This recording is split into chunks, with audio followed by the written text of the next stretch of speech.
Today I'm going to talk about tally ground. I'm using a pattern from Barbara Underwood's book introducing Bedfordshire in 20 lessons, and it's a small pattern just featuring the ground. Now a lot of people dislike this ground, but it's a really nice ground to fill big spaces with, big areas with, and because it is a tally then it grows very quickly. So I'm going to show you the techniques we need to use for it today. I've set the trails up on both sides. I haven't done the kiss stitch edging on the left, and I have not set up the foot side as you would do if you were actually working the piece. I've just put the pairs in necessary to work the sample with. So I've got the two pairs coming out of the trails on each side, and you will notice I've actually marked in the tallies. On the pattern, the original, it doesn't have them marked in, but I've marked them in to make it clearer. And if you were tackling this, I would recommend you mark them in before you start, so you don't try and work out what's happening when you come to work it. So at the start of the tally there is a pin. You will have 3 twists on each of the pairs to work the tally with.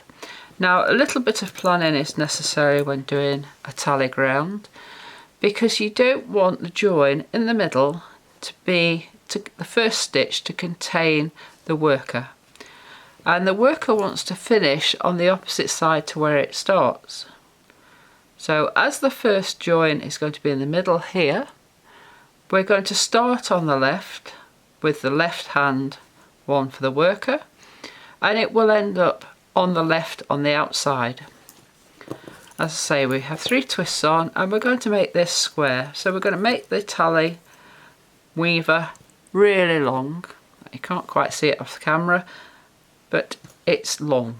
And we also have to shorten these in the same way we do for the leaf tallies, which I've shown you on a previous video, depending on the size of your hands.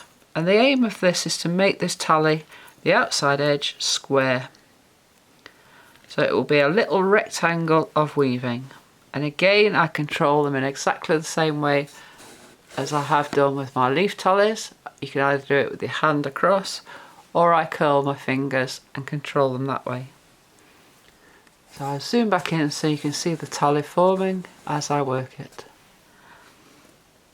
And it's going to be over and under in exactly the same way as you do a leaf tally. Now if you're really particular, you might want to count them, but invariably if you've hand pricked the brick in, the gaps will be very slightly different, so I wouldn't worry too much about counting them. And the aim is to get it nice and square, rectangular, with parallel sides. And you don't want it to be too huge, so you let it come in a little bit over the size of a leaf, unless you're making very small leaves, of course, and again that depends on the pattern. And you keep weaving until you get down to the next pin. And as I said with the leaf tallies, you want to make sure you have plenty of weavings in there, because if you don't, it will pull out of shape once you get the tension on it.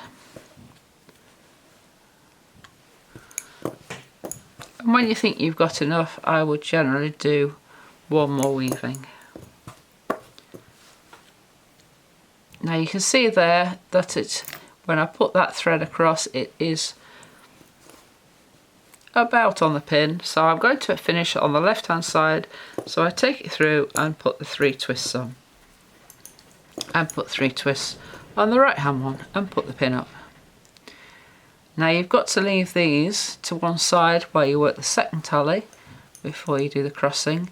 I leave the weaver long so that I can't pull it, or it reminds me not to pull it, and I hold that while I'm tensioning the outside ones in particular. I'll leave those to one side. Work the second one in the same way, make sure we've got 3 twists on, put the pin up, and the pin gives you something to weave against. Now this time, again, we want the weaver to end up on the outside edge, so I'm going to start with the left hand one, so that it ends up on the right. And make that really long and then start weaving.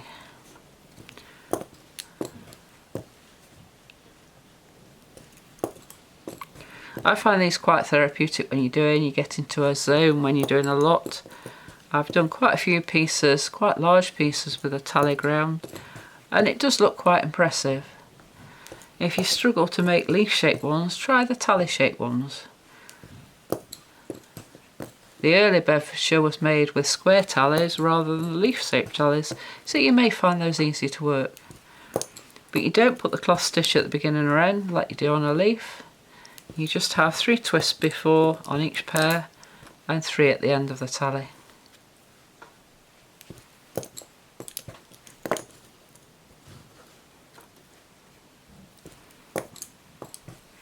And I'm nearly there on this one.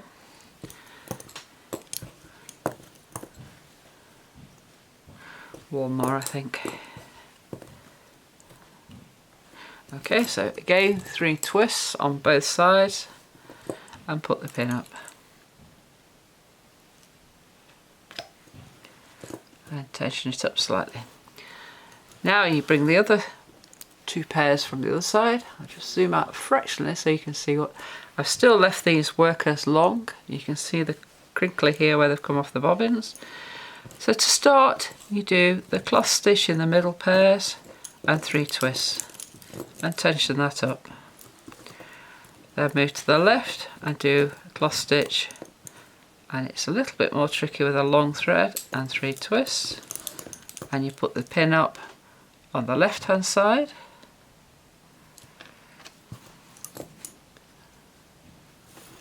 And then do the same on the right.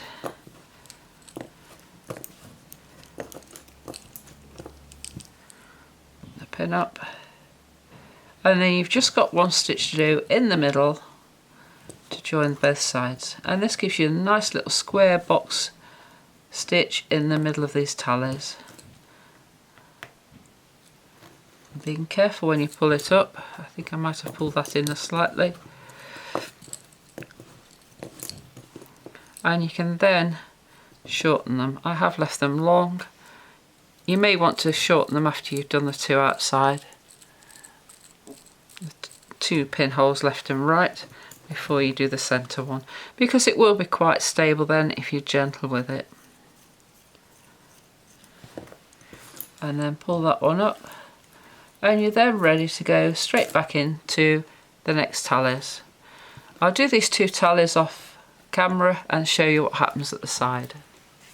So I've worked the tally and I've put the pin in the hole. I've put 3 twists on both sides, and I'm now ready to do the join. So I come across in cloth stitch to the pinhole that's going to be at the side of that first one, and take the first pair into the trail and put the pin up. I then leave that pair back out and put 3 twists on it, and work a cloth stitch and 3 twists with the right hand pair and put the pin up.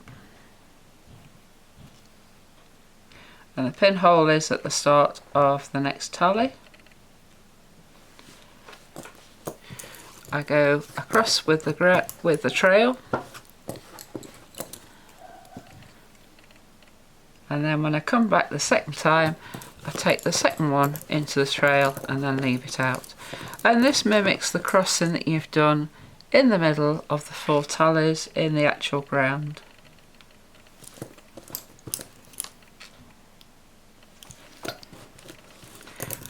And once it's left out, I put 3 twists on, and it's ready to go again into the next tally. I hope that video has been useful. I'm hoping to include this tally ground in some of my new patterns. It's one that I haven't used for a while, but I really enjoy doing it because it does grow very quickly once you get into the hang of doing the tallies. Hope it's been helpful. Leave me a thumbs up, a comment, and what you'd like to see next. And subscribe to the channel to hear of new videos coming soon. Thanks for watching.